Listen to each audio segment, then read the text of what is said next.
The Cold War had been going on for 16 years, and the nuclear arms race was ever present in the lives of average Americans. With the Cuban Missile Crisis, recent in our history, there was a renewed effort to get families to plan for this impending attack.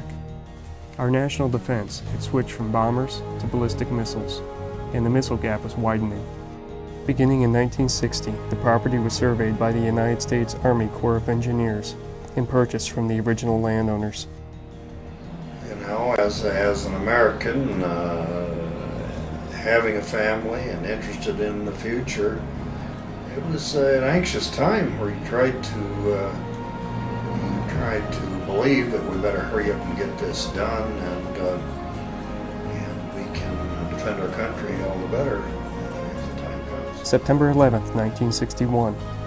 A small explosion occurred in the Black Hills of South Dakota. This was a symbolic groundbreaking of the new 44th Missile Wing. The construction occurred over the next 2 years, with 150 missile silos and 15 launch control facilities dotting the hills and the plains of South Dakota. By November 1st, 1963, all sites were declared operational by the United States Air Force. Here we are outside the Launch Control Facility, Delta One. This building housed 8 enlisted Air Force personnel who worked shifts of 3 days on before they had a corresponding 3 days off. And their mission at Delta One was to support an underground launch control center which contained 2 Air Force officers known as missileers who could launch Minuteman nuclear missiles at a moment's notice. Let's go take a look inside. The above-ground portions of this structure were designed to support the missile crew 31 feet below ground. One portion of the building contained a backup generator, water treatment system, and environmental controls. There were always 8 support personnel on the top side. One thing they had a lot of was time on their hands. As one former missile field worker once stated, our jobs were nothing more than hours and hours of sheer boredom, punctuated by seconds of panic. How did they pass those hours of boredom? Well, there was plenty of recreational equipment on site. They could shoot basketball outside, or on a cold winter's day, they probably went inside and lifted weights in the weight room. They also had this room. It was called the day room. It was a place to rest, relax, watch one of several channels they got via satellite, or they could kick back and perhaps read a book. The personnel that stayed above ground operated on 3-day shifts. These were a facility manager, who was responsible for the maintenance of the site, 6 security police, responsible for security on site as well as at the missile silos, and a cook, who provided up to 4 meals a day. The Security Control Center was one of the most important areas at Delta One. This room was manned by a Flight Security Controller, or FSC, who oversaw all radio and phone transmissions for the topside, as well as being head of the security police. The FSC was also in charge of access to the site. When oncoming personnel pulled up to the gate, they would identify themselves to the FSC, and once their information was verified, the FSC allowed them entry by unlocking the gate by remote control. To carry out a launch, the missileers would first have to receive what was known as an emergency war order. That would be signaled by what has been described as a warble tone coming over speakers at their console.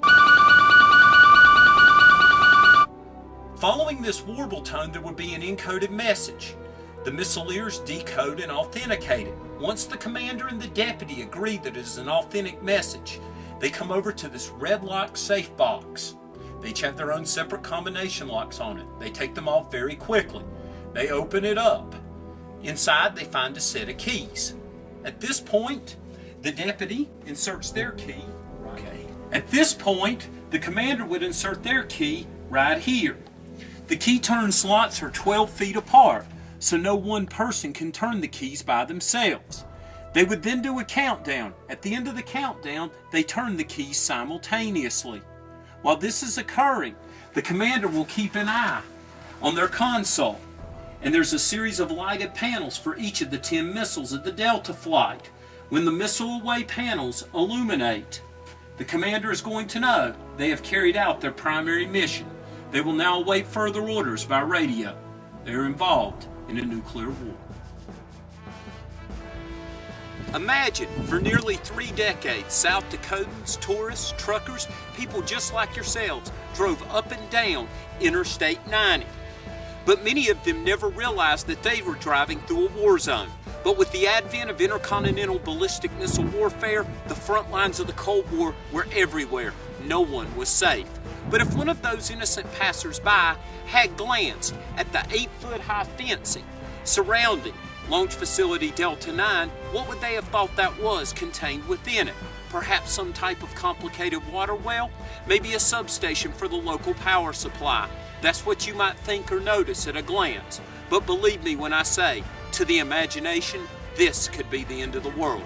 Let's go have a look at where imagination meets reality.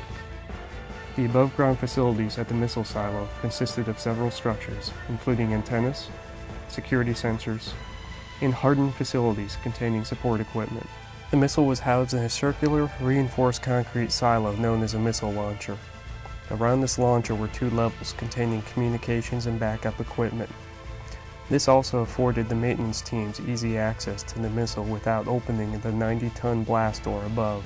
The Minuteman II missile replaced more cumbersome and dangerous liquid-fueled missiles, such as the Atlas and Titan. These liquid-fueled systems had a slow launch response time, were extremely dangerous to operate and maintain, plus they required launch crews on site.